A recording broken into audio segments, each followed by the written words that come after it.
Hey everybody, I am Haley Gray, and this is my guest, Beth Elkassih. Welcome. How are you? I'm doing fine. Thank you for having me. Thank you for being my guest tonight. This is a lot of fun.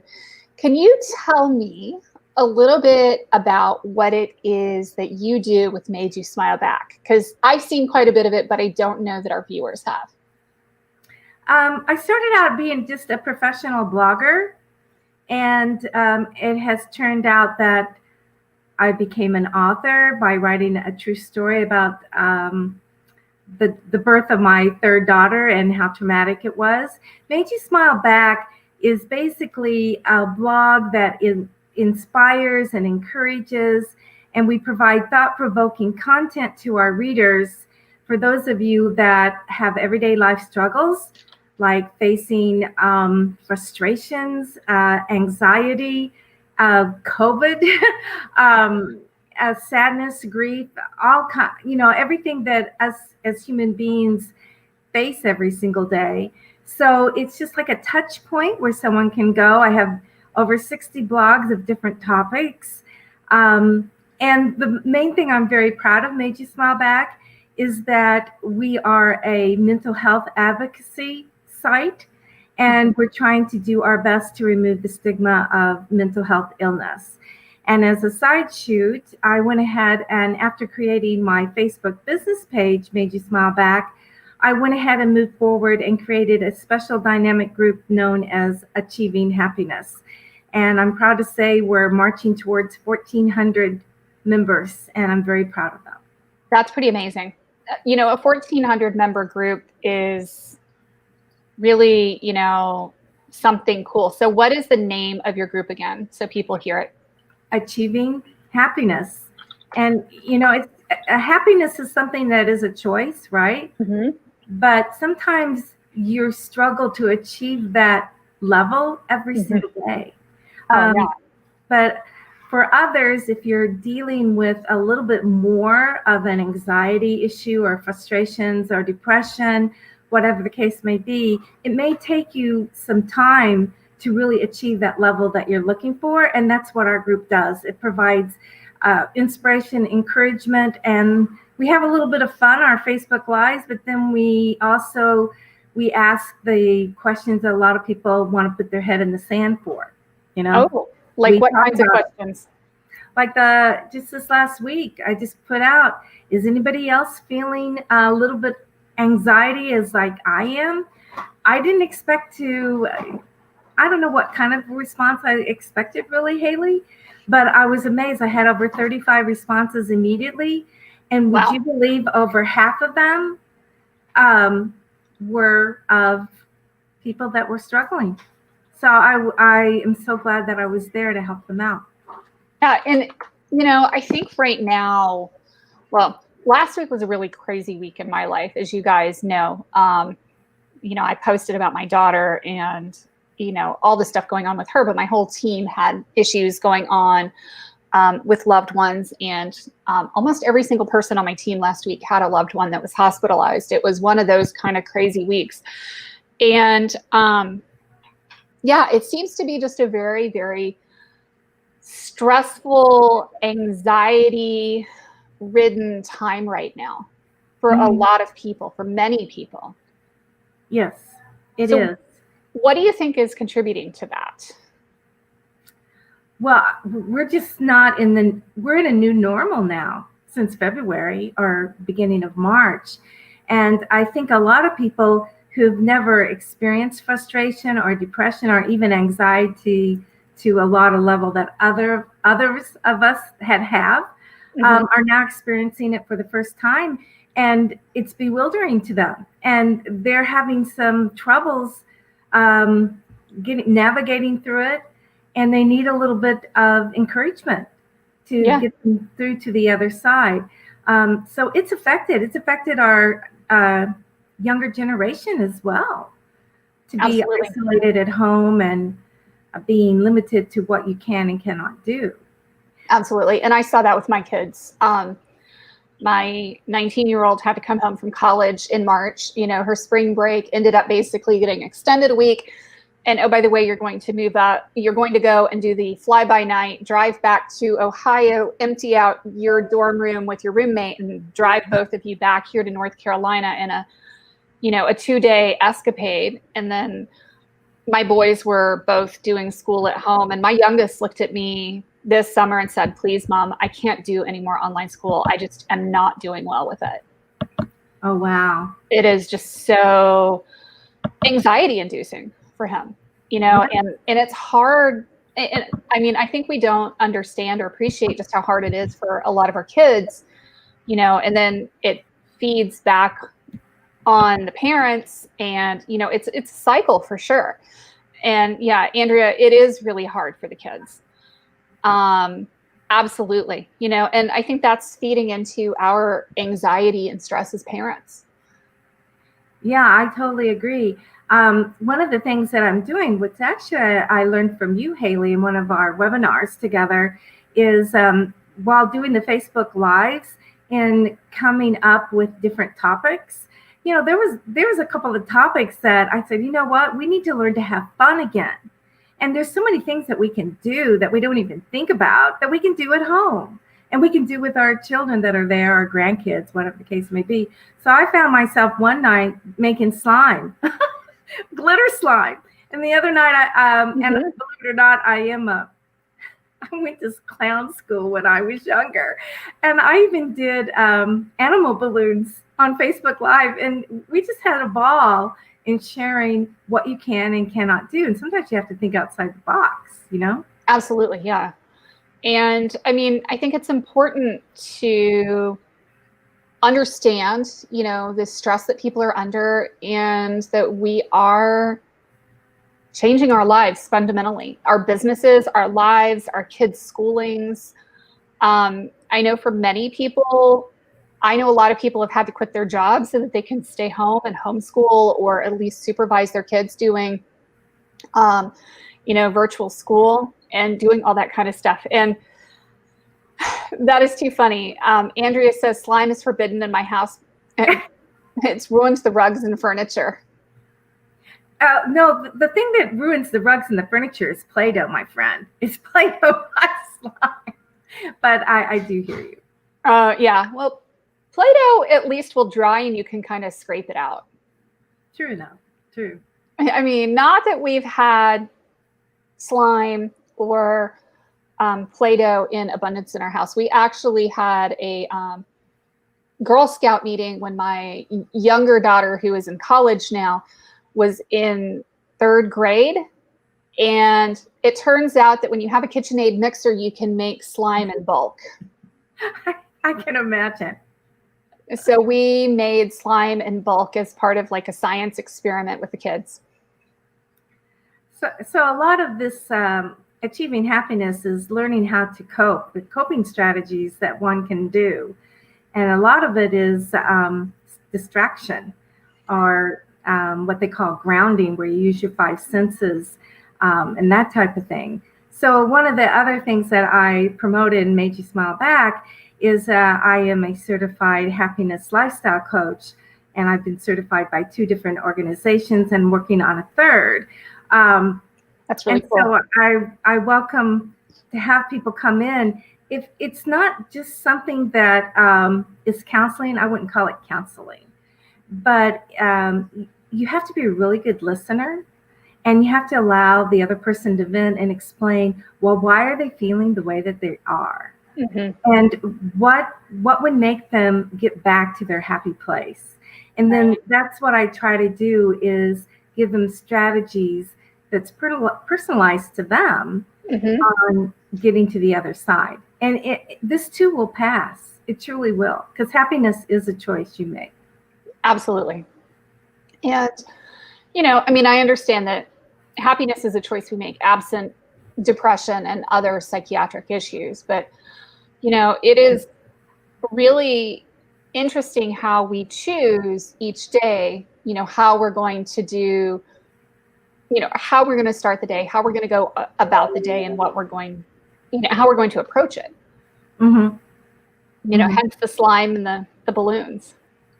True enough. Or get another hobby, or if you have too much time on your hands, You know, YouTube is fabulous to learn another skill, another language, how to crochet, how to paint by numbers, there's so many Baking cinnamon things rolls. that we can do. And we can help one another.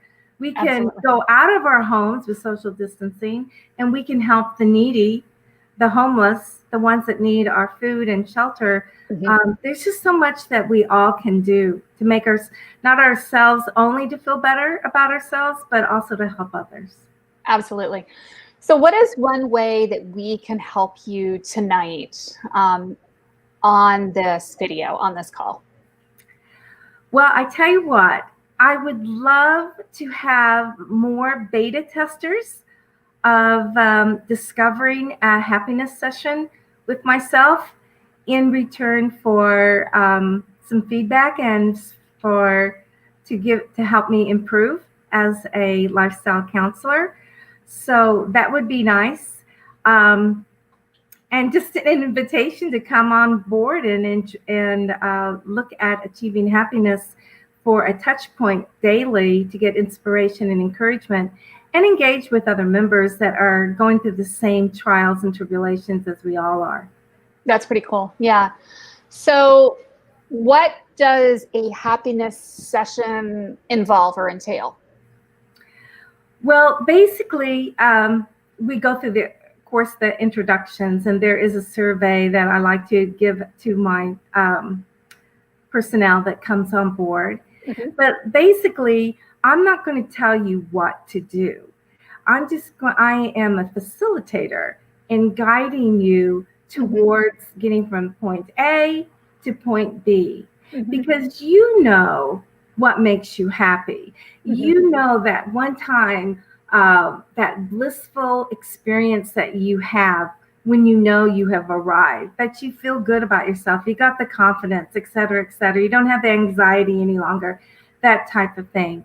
And then also, it's a healing process too, because during this session, I allow the clients to express themselves and totally, it's a safe zone when they're with me. Everything is highly confidential, okay? And they can even engage if they're not want to do a Zoom with a video, they can do audio. We can do Facebook Messenger. So everything is held at a confidential nature. So that allows one to just put it out on the table. And then for myself as a happiness lifestyle coach, that's what you're doing. I'm coaching them towards the strategies and coping skills that they can employ in order to get where they want to be. That's pretty wonderful.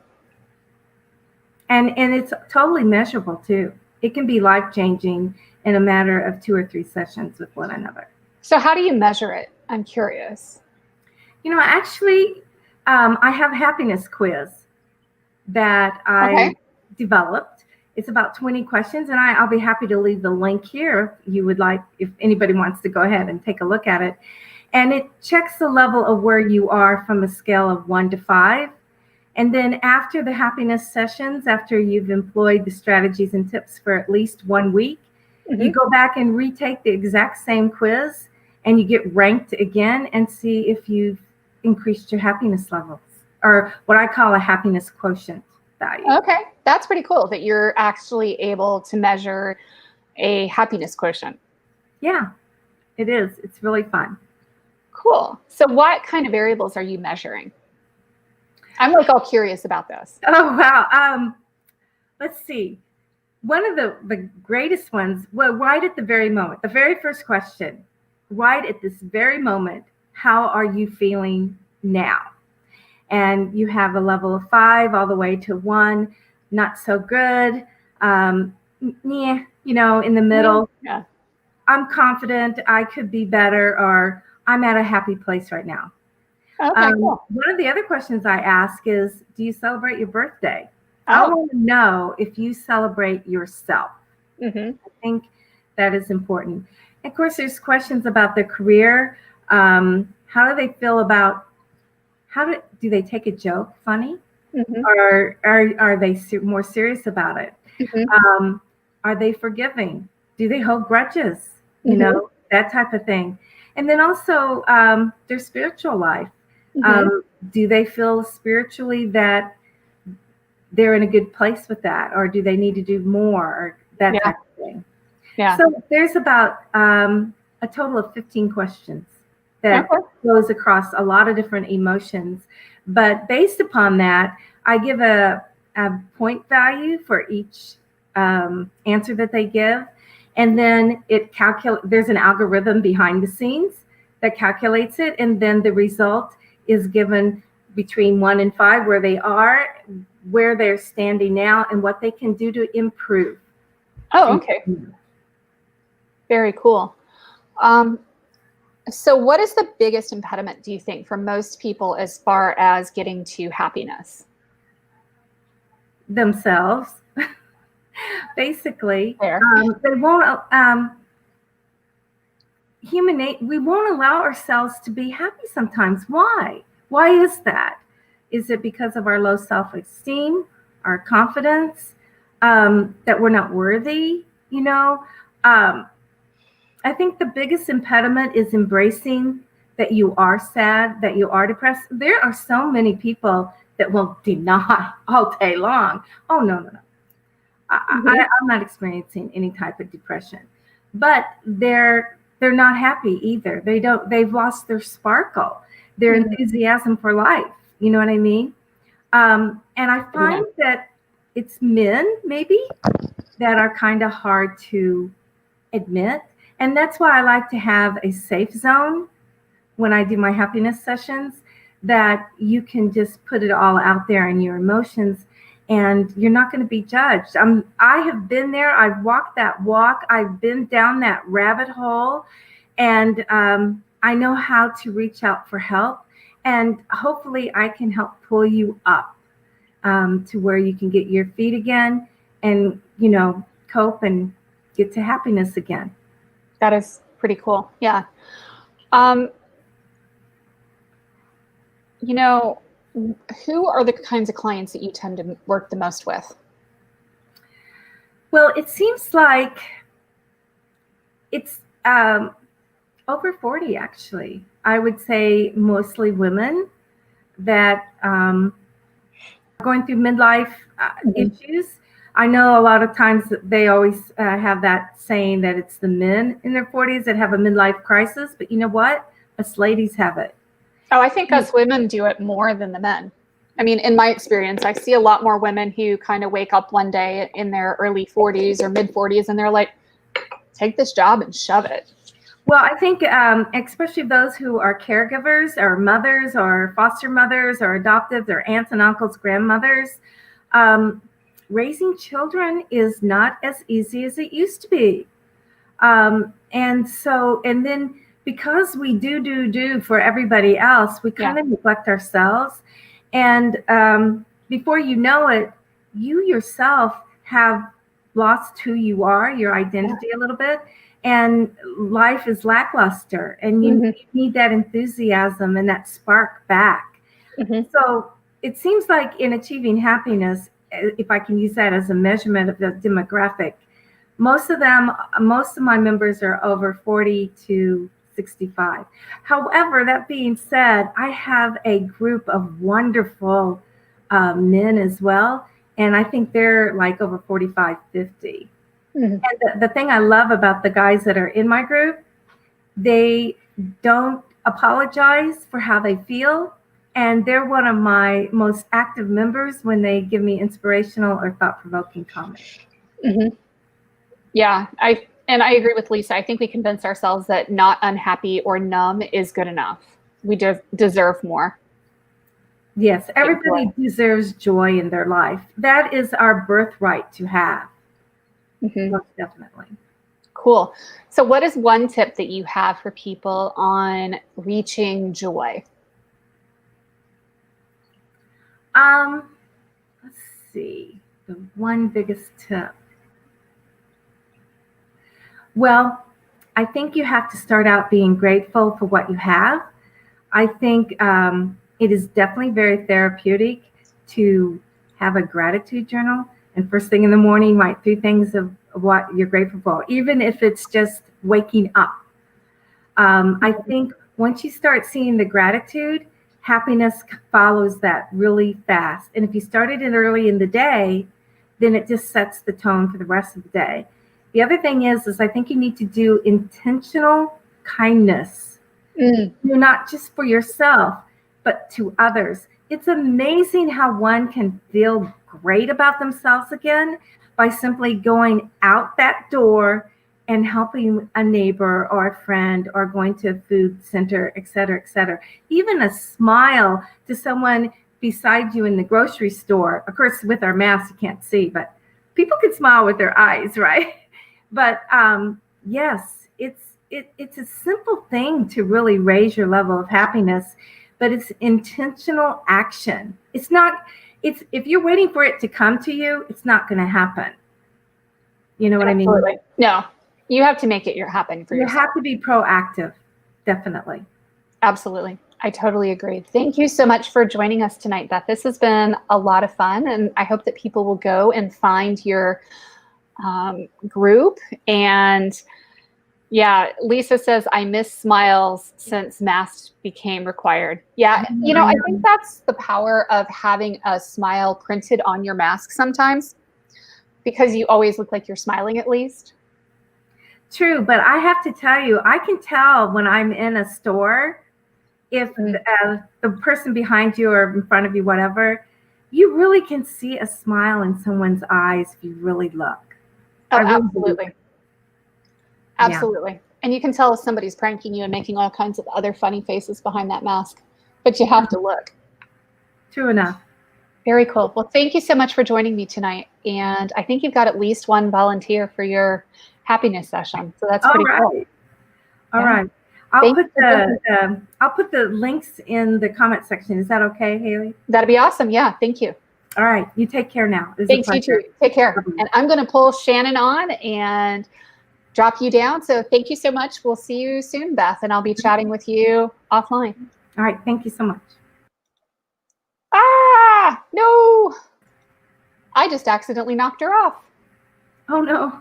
Oh, no. Uh-oh.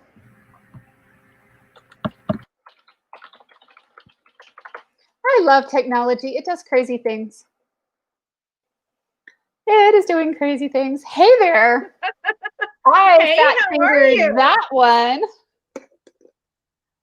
Yeah. Hello. How are you doing? I'm doing very well. How are you? Good. Yeah. Good. You look great. Thank you. Small changes in the last, 10 months since you saw me last. I know. Small changes. Yeah. And I love the comment that Nickel just made. Xavier bought a mask with a clear screen to show his mouth. Yeah, that's pretty cool. So tell us a little bit about who you are, Shannon, and what do you do? Okay. Well, personality-wise, I'm an introvert that I just love to write. It's like my love language. Mm-hmm. I have written 15 books and 4 coaching programs. I teach Christian aspiring authors to write that book everybody has told them they need to write. And when we were is my audio messing up? No, it was me. I was trying to reply to somebody in the comments and it decided to do some feedback on me. So I got it turned off real quick. Well, and you had said something to me when we had lunch last year, and it was about ghostwriting. And I remember at that time, that really freaked me out. But that's now, it's been a year. That is not the first time that conversation has come up. And it actually makes me very happy at just a mere thought of being able to, because I've had a radio show. I know how to interview, and kind of combining like the interview skills that I have with the writing skills and be able to birth their book for them. That makes me very happy and extremely nervous at the same time. Right. So it's because of that nervousness, it holds me back from like going full force. So that's kind of where I'm stuck at. That's, and that's a big one. And, last year we were at an event together, and I confess I have this wonderful and awful effect on people that is pushing them out of their comfort zone and coming up with, crazy ideas that, could potentially really work, because you've written a ton of books, like far more books than most people could ever. Yeah. It's my love language. Now, why do you call it your love language? It's what I love to do. I grew up in an abusive environment. So at 10, I just started writing. Like, it was safer to stay in my room. Mm-hmm. And I had just a pad of paper and a pencil. Right. And I'll never forget, like, one of my stories was front and back. And I was writing how this woman was murdered and came back, and her ghost got vengeance. And my mom found that, and she was like, "Are you okay? Is there anything we need to talk about?" And just ever since then, my stories are now more lighthearted. But I love to write, because those books are your legacy when you are gone. Absolutely. So what kind of books do you write? I write personal development. So I've been able to so real quick, I am a 2-time cancer survivor, fled domestic violence, lived in shelters, all in 5 years. And I've been cancer-free for 10 years now, newly married, and my kids are doing great. Yeah. So I've been able to take that 5-year period of time, and you learn a lot, especially when cancer is involved. It can be a great teacher. And so I learned a tremendous amount of just overcoming and cherishing your moments. So I just developed these into books, and then I'll take a book and I already have a plan. So like now I have 3 authors with me, and I'm taking them with what I do. I take the book, within 30 days, I have a workshop. Within 30 days of that, I usually have a conference, and then I end up getting like coaching clients, because I'm a certified life coach. That's pretty cool. Yeah. And so what is it about being a ghostwriter that is particularly panic inducing for you? What if they okay, so I'm very organized. Like I've already planned out September. Yep. Over the weekend, and that was fun for me. But I'm like, what if I get someone that wants to do a ton of rewrites, and we never get past chapter 1? But I heard there's ways you can say, there's only like 2 rewrites or within the contract or something. But I think that's been like my greatest fear, is that I get someone and they want to go, "Oh, well, I remember back when I was 5 and I want to put this in the book." And like I'm the type of personality, I'm type A, and when I start working with you, like I've got action steps, and like I'm very organized. So I've been kind of scared, like, yeah. Well, I guess my experience, I've done a few books, right? Both doing, my first book was doing a semi-ghostwriter kind of situation, where I was working with Bestseller Publishing, and you basically sit down with Rob Kosberg, and he lays out the chapters of the book, and you determine what's going to be in each chapter of the book before you ever write the book, because you begin with that end in mind, and you're deciding what kind of objective you're going to achieve. So what is important there is that you then, create the framework of the book and the chapters, and then the stories that go in each chapter kind of just tend to flow. But because you know where the book is going, what you're intending to do with it, then you can, decide how you're going to do it. So, so one thing is starting with a solid framework. when you do a ghostwritten book with somebody. You have to have a solid framework. The next thing you're going to have is a solid contract for here's what I'm going to do, here's what I'm not going to do. So you may decide that you're going to do, 2 revisions, and that additional revisions are at an additional cost, which is totally reasonable. It's something that we do on websites all the time. And you may elect to edit or not edit the final book. So there may be options that you take or don't take as far as the actual publication of the book. And, those things may be at an additional charge. So if you're just ghostwriting the book, 2 revisions, laying it out for them, doing this, that, and the other, it's X amount. But if you want me to edit it, it adds an extra Y amount to it. And it's, per page or per word count kind of a thing. But I think it's important that there be very, very tight limits on it. Here's how long this contract is good for. You can't come back to me in 7 years and ask me to write your book for you. You have to pay a deposit to hold the space. You don't get the final revision of the book until you're paid in full. So there's a lot of things that you do in terms of your contracting and boundaries that are really important. And then there's also one of the biggest issues we deal with in digital marketing is setting boundaries around your personal time, right? And I'm sure you've had this with your authors that you work with for your books, right? I'm available between these hours, 9 to 5, Monday through Friday.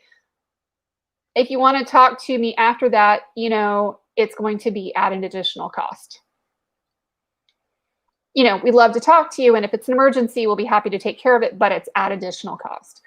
And, hopefully this is one of those things that you don't have. And, you're probably going to need to set a tight project plan for it and say, I need this from you on these dates. You need to do your interviews. You need to do this. I need to record this with you. We need to get the transcriptions back. And there needs to be a very firm timeline with people, just as there would be a timeline with any book that you write.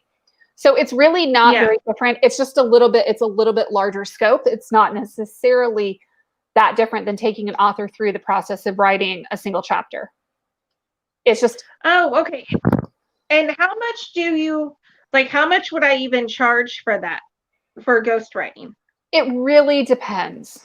Ghostwriting can range anything from $5,000 for a book up to $50,000 for a book or more, depending on how many books you've written. Are you getting a byline in the book? What kind of credit are you getting? All those kinds of things can make a huge difference to how much you charge. And it could also depend on how big the book is, how many words are involved. Are you charging 50 cents a word? Are you charging 20 cents a word? I would probably talk to some people who are tech writers and do a price analysis and come in somewhere in between, because you are relatively experienced. Don't be the cheapest person on the block, but maybe not the most expensive, at least to start. Yeah, I've been learning a big lesson about the cheapest person on the block. Walmart does not say value, and I've been Walmarting myself. Well, and the other thing too that you have to remember is that there will always be somebody who's willing to do it for cheaper. And if you're willing to do it for $250, there's always somebody who's going to be willing to do it for $249. And it's a race to the bottom, and it's like circling the drain.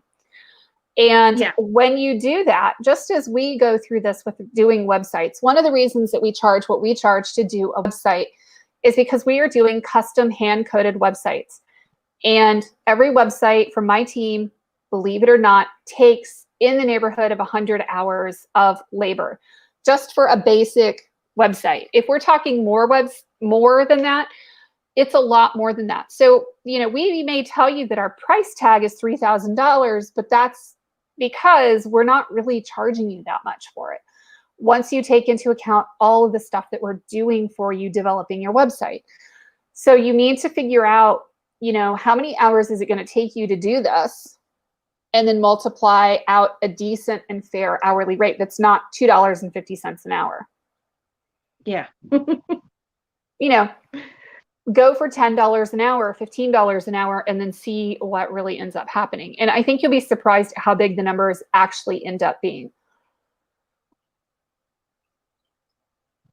Okay, cool. Well, I'm not that scared anymore because I just have a friend that she had was ghostwriting for a client, and like 2 years went by, and I'm like, how'd the book come? Oh, she keeps adding more stuff, and I'm like, I couldn't do that. Well, and that's where setting boundaries is important, and your contract is important. And, sure, we'll be happy to add to your book, but that will be at an additional cost. It includes X number of pages. It includes Y number of revisions. If you go beyond that, it's at this much an hour or this much per word, X number of revisions. Okay. And then I'm going to charge you $30 an hour for revisions. You're not being greedy by doing that. You're just getting compensated for your time. And you may decide to just do a flat, hourly compensation rate. But the point here is that you're not underpricing yourself to the point where you're not eating. Yeah. And we've already had that season. Right. No, we all have. We've all done it. I mean, I started off doing websites for $250 each because I could do them in about 10 hours, maybe less. When you're fast and you can do it, great, but it wasn't a custom website. It was completely templated and boom, boom, boom, done. Yeah. But one of the things you learn, as you're improving your craft and as you're doing more of it, is that you do have to charge more, because doing a better job requires more planning, more time, more effort, more energy. And I mean, you're going to find that if you're doing all the final edits, that you're going to be putting that time into it. So you need to make sure that you're budgeting the time and the dollars to compensate you for the service that you're providing. And the other thing you're going to want to make sure that you budget for in this, and I know that this will sound a little bit crazy, is that you need to budget for the overhead in your business that it took to get that client. So one of the things we don't talk about from a pricing perspective, a lot of times when we're talking about how much should we charge. So imagine that you're a writer and you write 20 hours a week, but you spend 30 hours a week acquiring clients. If you were to charge $10 an hour to write for the client, you're really not making $10 an hour. You're really making less than half that. You're really making like $4 and change, right? Because you're really spending 50 hours a week. So if you think about it, you need to calculate the amount of time it takes to get clients, the amount of time it takes to invoice, the amount of time it takes to do all of the overhead in your business. This is called cost accounting, so that you have a true measure of the amount of cost that it takes to grow your business, to get that client, to keep that client, to do the work for the client. And you may also have to budget time in there for breaks and time in there to do the creative work that is, involved in doing it. That isn't, I'm sitting here typing like a monkey on a keyboard, but it's the time that I'm actually spending thinking through your process. Right? Because if you're creating something from scratch and you're going through that creation process, you're not just, it's not like you just throw words on a page and it just happens. There's a creation phase, and there is a process that involves that, that creativity phase. Exactly. And somebody just posted the, sales minus expenses equals revenue. Exactly. And thank you, Nicole. And, it's important that you be charging enough to be able to cover your costs for the amount of time that you're spending doing those things. And that is part of the cost of doing business. And, other things. Sorry, I have a cat. This is Jinx. And she wants attention, apparently. And she's showing everybody her butt. Hi, everybody. This is Jinx's butt. Welcome to my world. Notice there's no sane people in it. But you need to be factoring in all of your costs of doing business, right? Are you having to pay for insurance? Are you having to pay for, electricity to keep the lights on? Are you having to do those things? And then what are you paying your labor, per hour? If you figure out, okay, well, I'm really paying myself $10 an hour, let's be conservative, and I'm really working 50 hours a week and I'm doing all these things, plus I have all of this overhead that's associated with my business. Oh, okay. So this is managerial accounting. Do you charge? Do what? Oh, do you charge up front for that or break it up into payments or? So usually you're going to break it up into progress payments. So it's going to be something where they have to pay a deposit up front, and then you're going to break it up into payments over time. And it's probably going to be, depending on the size of the project and how long it's expected to last, anywhere between 2 and maybe 5 payments. Or they can do a monthly payment plan of $500 to $1,000 a month. And that breaks up their expenses so that it's easier to bear the expense, plus your time management and all of that becomes a lot easier to manage as well, especially for these kinds of projects that may go on for 6 to 12 months. If it's a really large project, where you're writing 300 to 500 pages, you're going to need to be collecting those progress payments as you go and showing satisfactory progress, but you also are going to want to smooth out your income so that you have income coming in at regular intervals. It also prevents the problem of, I've done this amount of work and this, but I've only gotten paid for this amount of it. Yeah, and Irene says get half up front. It really depends on the size of the project. If it's a quick project that's only like, 2 or 3 months, you may be getting half up front. If it's a project that's 6 to 9 months, you may be doing it in smaller increments. But you want to get a sizable deposit. Like most of the books I've written have been about 130 pages. Mm-hmm. So I was thinking, because I have found when I'm reading a book that goes well beyond that, the Mm-hmm. likelihood of me finishing said book is extremely low. So I try to do mine like 100 to 130. Right. And 130-ish is where you've got a decent spine on the book. And yeah, it is important that you, really think about, how many hours it's going to take you to do a book of that length. And it's important that you define the book in terms of numbers of words, not just in terms of the number of pages. And I'll give you an example. And I'm not picking on Irene, I promise. But Irene lays books out, and she's an amazing graphic designer. One of the things that I have seen, when she's laying a book out, is that depending on how she decides to lay out the book, it can either be shorter or it can be longer. So if you have a book that's questionable on whether it's going to be long enough to have a spine, she can add filler pages and filler artwork and transition between chapters and doing all that. So you're really not charging by the page so much as how many words are in the book. And you want to make sure that you are charging by the word. And that also helps contain the scope creep a bit, because how many words are involved. So if it's 60,000 words, I'm charging 50 cents a word, and then it's this. So you just build it as a straight table of here's how many words there are, here's this, here's that, here's the other. And there are certain minimums too.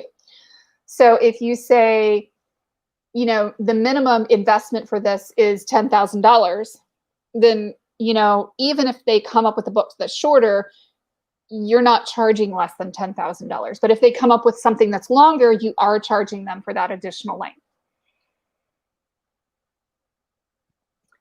Am I speaking Greek? No, it was cut out. Oh, okay. Yeah, you were like, yeah. So you want to make sure that you're charging enough for what you're doing. I was trying to get it. Charge enough to cover your expenses. And don't get Yes. screwed and left holding the bag at the end. Because we've all been there. We have all been there, girlfriend. Yeah. Is it like 50 cents per word plus an hourly, or? It's usually like a straight per word kind of charge. So if it's 30,000 words and it's 50 cents a word, it's 15,000. And I think you're going to find that for most people, it's Okay. really, Okay. It's a base amount, which is like a minimum. And if it's over it, it's this amount of word. So it could be 30 or 50 cents a word. Oh. Depends on how many words you're writing. Now I'm excited. Yeah, no, it can pay quite well. I mean, Now I'm really excited. It works very well. It's, it's a lot of work to write a book. So, don't underestimate the amount of work you put into it. I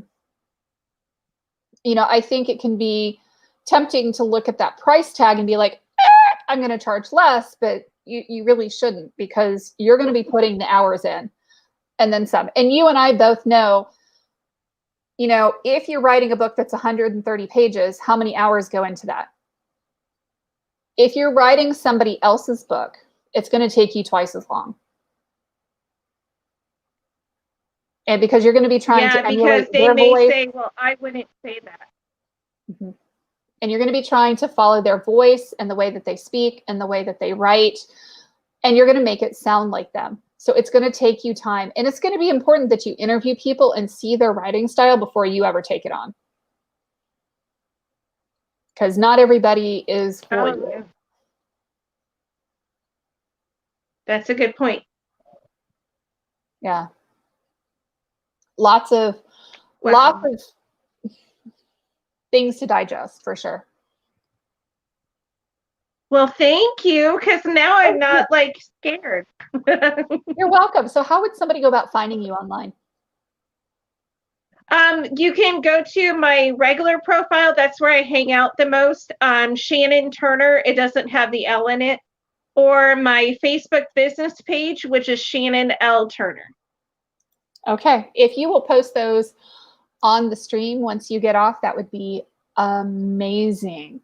Thank you for joining me tonight. Okay. Yeah. Thank you. And hit me up with your questions in the comments, and make sure you hit Shannon up with your questions, and she'll come back and go looking for your answers and make sure that she answers your questions. Cool. Thank you so much, Shannon. And we will see you guys. All right, thank you. Online. I'll be back online tomorrow night with Vicki Mayhew, and Victoria Bentley is her professional name. And we're going to be talking tomorrow night, and I am looking forward to being back with you tomorrow night at 8 p.m. Eastern, and I'll be doing a couple of extra lives. So we'll see you guys soon. Thank you.